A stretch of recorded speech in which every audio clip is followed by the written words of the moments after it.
De assunto aqui, vamos falar da vitória do Palmeiras. Foi lá na Arena Pernambuco, encarou o Sport, que vive um ótimo momento, vinha de goleada sobre o Atlético Goianiense. O Palmeiras com 6 desfalques, tem compromisso pela Copa do Brasil, tá sem o Willian, sem o Borja, hoje jogou sem o Guerra, sem o Mina. Enfim, 6 desfalques no total. É a questão de ter o elenco, é nessa hora que faz a diferença. O Palmeiras foi lá, venceu o Sport por 2-0. A gente separou aqui o segundo gol, o gol do Keno, lançamento do Bruno Henrique. Que os comentaristas, o Queçado, vamos analisar esse gol, porque é uma jogada que vem acontecendo muito no Campeonato Brasileiro, essa recuperação da bola e pega a defesa desarmada. Olha só o Keno, quem acompanha ali é o Samuel Xavier com o lateral direito. Quem acompanha não, quem deixa de acompanhar. Olha só, vamos rodar o lance. Quem deveria, né? Porque o lance é o seguinte... Ele vem de trás, e aí o jogador brasileiro olha pra bola, não olha pro jogador que passa nas costas dele. Exato. E sai o gol. O Flamengo toma muito gol assim. Aí é uma saída de bola errada, você começou a explicar. Ó, o Patrick vai tentar o lançamento, ele perde a bola. O Bruno Henrique perfeito. Recupera. Aí é o seguinte, o Patrick deveria estar marcando o Bruno Henrique, né? Ali é uma zona do campo que se você errar o passe, se o primeiro volante erra o passe... Pega a defesa de calça curta. Ele arrebenta qualquer sistema defensivo. E aí, na cabeça do Samuel Xavier, eu tô indo pro ataque, já vou me preparar pro ataque. Aí muda o chip em um segundo. Quando ele tem noção do que aconteceu, inclusive ele tá caído no gramado. É uma corrida de recuperação. Eu não sei em que condições ele estava. Quando ele vai ver o que aconteceu, o Keno já está passando nas costas dele. O Keno atropela. Olha só, ele não acompanhou o lançamento, mérito também, lógico, lançamento bem feito, o Keno chega bem e aproveita. Tem um detalhe, o lateral direito do Sport, o Samuel. Ele quando arranca, o Keno já arrancou. Ele tá com o freio de mão puxado? Ele tá engatando a primeira marcha. O Keno já tá na terceira, embalando pra quarta. Aí já vem no embalo. É outra velocidade. E aí você observa a inteligência do jogador do Palmeiras. Porque ali, quando o volante pega a bola, o que ele vai buscar? Entregar no meia. Não, o Bruno Henrique foi. Aí tem qualidade, né? Tem qualidade, claro, ele avançou. Ele foi pra dentro, aí ele viu a defesa de frente. Quando ele enxergou e levantou a cabeça, ele viu a melhor opção, que já passava a 80 por hora sem ser multado, porque não tinha um radar ali, era a velocidade permitida. E o Samuel, quando olhou, já estava lá na frente. É mérito do time do Palmeiras que avançou o time, avançou as linhas, como dizem os treinadores, e mérito do Cuca, que apostou na velocidade do Keno pelo lado do campo no jogo de hoje. Um dia desses foi contra o Vitória, não é? Palmeiras e Vitória. O Felipe Melo também tentou fazer uma jogada como essa e perdeu a bola no meio-campo. É muito idêntica a essa jogada, ou seja, o homem que está saindo com a bola à frente dos zagueiros...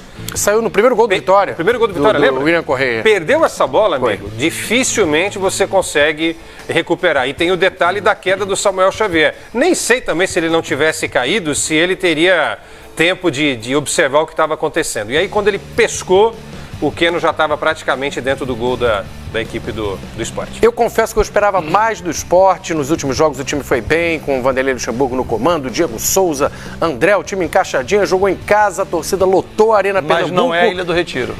Foi aí a diferença? Talvez faça uma diferença. É muito mais forte na Ilha do Retiro? É uma pressão maior. Apesar de ter sido o maior público... Está acostumado com um gramado ruim, é isso? Não é acostumado com um gramado ruim. Acostumado com o torcedor mais ali perto. Conhece os buracos? Foi uma cutucada. Eu sei. É um gramado que sofreu nesse meio de semana, na ponta da chuva, lá em Recife. Mas assim, é o torcedor ficar mais perto ali. O cara vai bater um escanteio e tem alguém vai pegar a bola na linha lateral, o torcedor já dá uma xingada. O clima é diferente, a pressão é grande, é verdade. Então assim, mas foi o melhor público, inclusive, da Arena Pernambuco, né? Superior a 42 mil, se eu não estou equivocado, né?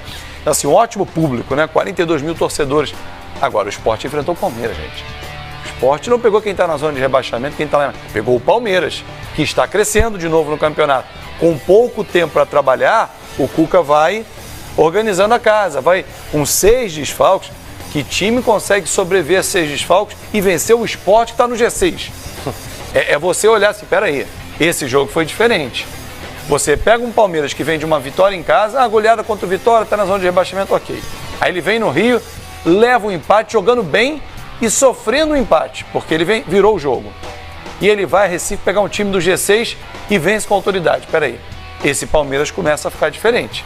Acho que o torcedor do Palmeiras já tem que olhar para o time e falar, olha, eu estou distante do Corinthians, mas eu posso começar a me aproximar dos que estão mais acima. Flamengo, Santos, Grêmio, e daqui a pouco quem sabe o pisco farol pro Corinthians, porque o Palmeiras começa a se organizar. E o que sobra pro Cuca tá faltando pro Carille? Não, pro Luxemburgo, né? Não, pro Carille também, mas pro Luxemburgo. O Luxemburgo tem ali... na conta do chá. Inclusive esse é o time titular do Sport Recife. Eu acho que perdeu pro time reserva do Palmeiras. Todo mundo jogando, Michele, Diego Souza, André, todo mundo. Todo mundo. Everton Felipe. Que defesas do Agenor, hein?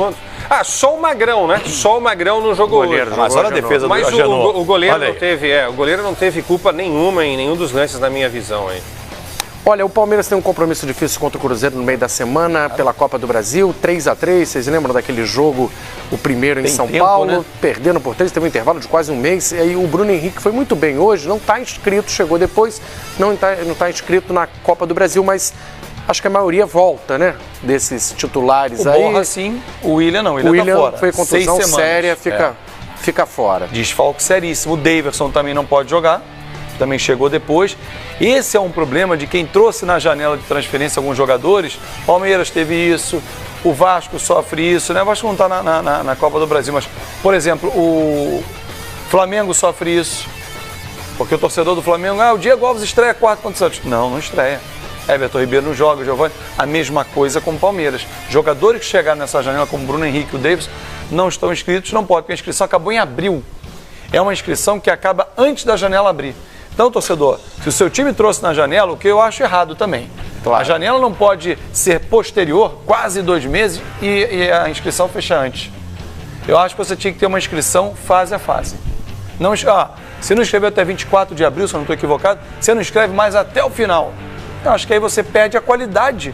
Olha quanta qualidade ganharia a competição. Ao contrário da Sul-Americana e Libertadores, que permitem até o jogo da volta. As inscrições, até o antes do segundo jogo das oitavas de final. 2 dias antes, ou seja, daqui a 2 semanas quem chegou na janela de você proteger o quê? O seu principal campeonato. Porque assim, a janela existe, não tem como. Se chega o dinheiro da Europa, dificilmente, se for muito dinheiro, um clube vai conseguir segurar, seja brasileiro ou da América do Sul, qualquer um. E os brasileiros têm mais dinheiro do que, né, em linhas gerais, aí se você comparar com os hermanos aí da América do Sul.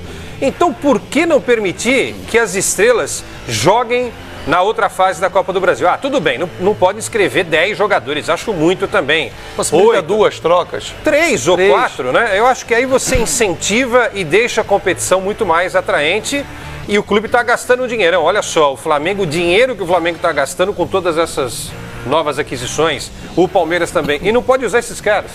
Eu acho meio absurdo. E aí você poderia criar no fase a fase, por exemplo, já teve o primeiro jogo do Palmeiras com o Cruzeiro. Ok, você não pode escrever entre os jogos. Eu entenderia. Mas o Palmeiras avança. Não pode contar mesmo assim. Na fase posterior. Na fase posterior. Começou a fase, não está inscrito até 2 dias antes do início da fase. Antes da próxima fase, 2 dias antes, limitava até a semifinal, digamos. Mas assim, você ganharia em qualidade na competição. No caso do Palmeiras, olha os reforços que ficariam à disposição do Cuca, que quebra a cabeça com pouquíssimo tempo. Ele está em Recife. Ele volta para São Paulo. Com quantos dias para treinar, para pegar um jogo difícil, para levar para BH? Acho que vai direto para Minas. Né? Ou então vai direto para Minas, que eu falo, não sei a logística do Palmeiras, mas que vai direto para Minas.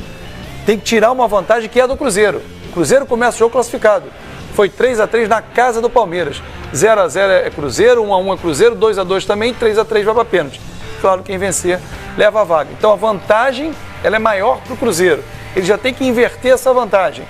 Ele tem problemas e o regulamento não permite a inscrição de novos atletas que vieram na janela. Eu acho que é uma perda para a competição. O que ele pode tirar de lição, de proveito desses jogadores que entraram no time hoje? O Cuca falando, Quesada, para o jogo contra o Cruzeiro que ele vai ter. Ele não tem o Bruno Henrique, que não foi inscrito, mas ele tem volta aí de Tietê, do Mina, do Borja, do Guerra. Você acha que alguém Dudu hoje aproveitou o Dudu? Os principais jogadores, talvez. Quem aproveitou bem a oportunidade hoje, que pode botar aquela pulguinha atrás da orelha ali do Cuca? Eu acho o Bruno Henrique seria, mas não pode jogar. O Keno foi bem. O Keno é um 12º jogador, né? Se você fizer a escalação do time titular hoje do Palmeiras, você não fala o nome do Keno. Alguns palmeirenses sim, mas esse é um cara que pode ser utilizado em todos os jogos, porque ele entra muito bem. Eu gosto do futebol dele. Vai pra cima, você viu a jogada que ele fez no primeiro tempo? Engatou lá 50 metros, ninguém parava o cara. Você acha que ele pode ameaçar? Ele deve entrar o quê? Com Dudu, Roger Guedes e Borja?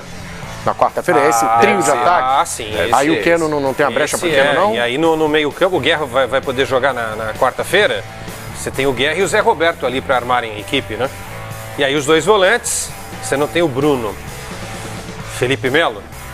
Não, mas você vai botar Zé Roberto e Guerra? Não. Zé Roberto ou Guerra. Ou Guerra, um dos dois. Porque o Roger Guedes pela direita, Sim. o Dudu pela esquerda, e o Borja centroavante e alguém para fazer essa criação aí, não é? Pode ser o Guerra ou e na lateral direita. Se tiver inteiro é o Guerra. E na lateral direita, vai com quem? Jean voltou hoje jogando no meio de campo. Mas o Jean é o nome do Cuca para a direita. Não, o Jean é lateral direito. A informação que eu tenho é que o Cuca quer o Jean em condições na direita. Então você pode montar o time com o Tietê no meio e o Thiago. Sim. Né? Tietê, Thiago e Guerra. Um belo meio campo. Ou o Zé Roberto. Sobram jogadores, né? Feliz do o Palmeirense. Ficar debatendo as opções. O torcedor palmeirense. Aí na esquerda tem Egídio, Zé Roberto, Michel Bastos. O torcedor palmeirense tem razão quando reclama, porque é muita gente boa para que esse time derrape. E o próprio Juninho que vem jogando, né? Opções não faltam, né? O Cuca não pode reclamar, gente. Tá reclamando de barriga cheia. não teve o tempo suficiente para treinar. Mas ninguém tem o tempo também suficiente para treinar no Brasil. Mas olha aqui, Kessler, eu entendo a reclamação dele não como uma reclamação, mas como uma ponderação. Para observar, olha só, gente. Eu não consigo trabalhar esse time. Para fazer ele virar um time, eu precisaria de tempo. Então, entendam a minha dificuldade. Eu acho que é uma leitura que eu faço e assim, que o torcedor também sabe. Ele precisa de tempo. Não tem, o Corinthians não tem, dias, Fulano não tem. Pouco mais de 60 dias. Pouco mais de 60 dias. Só dois times têm, Vasco e São Paulo, que só disputam brasileiro. Perfeito. Aí você vê o São Paulo que está patinando. Agora, patinou muito com o Rogério. Foi eliminado de 3 competições em 22 dias. Mas assim, quanto tempo você tem que dar para um treinador ajeitar um time? 7 anos? Não, porque o time que ele tem agora, daqui a 7 anos, já não está mais ninguém aí. Foi tudo vendido. Então, quer dizer, eu acho que a desculpa é maior do que todos esses caras talentosos que esses treinadores dos grandes times têm à disposição. E o Cuca realmente não pode reclamar, sinceramente. Não pode reclamar. De repente você tem a oportunidade de falar isso para ele pessoalmente, porque o Cuca é o convidado do Boa Noite Fox nesta segunda-feira. Vai estar aqui no estúdio do Fox Sports. Vocês vão anotando aí as perguntas para passar aí para os nossos colegas ou para a gente realmente fazer aqui para o Cuca. E o Palmeiras ele vai direto, tá? De Pernambuco, emenda para BH. O Cuca dá uma passadinha aqui no Rio de Janeiro para participar com a gente do Boa Noite Fox. E ele, estão me corrigindo aqui. Vai direto de BH. Direto de BH, o Cuca participa do Boa Noite Fox em BH, onde estará com a delegação do Palmeiras. Ele é o convidado especial, muito bacana o programa desta segunda-feira, imperdível, torcedor palmeirense, torcedor brasileiro. Quanto tempo teve, me responde aí, Fábio, o Carille para montar esse time do Corinthians? E esse time deu resposta em quanto tempo? Olha, o Carille teve o início da temporada. 1 mês para trabalhar o time. Um mês treinando. E esse time teve... Um mês para você organizar um time com semanas de treinamento e com peças que você pediu. Porque tem muitas peças que eu vou refazer uma outra pergunta. O Cuca, quando assumiu o time naquela oportunidade na primeira vez, teve quanto tempo para preparar o time? São questões que a gente vai levantar com o Cuca amanhã. Boa. E deu certo. Guarda para amanhã. Ele, com menos tempo, ele conseguiu fazer o time virar. Tudo aqui, essa tá no Boa Noite Fox. Pode diretamente fazer essas indagações ao Cuca. Se eu te fizer uma, você passa por mim? Uma? Me anota aí. Anota. Eu depois pego uma minha também. Passa no celular. Pessoal...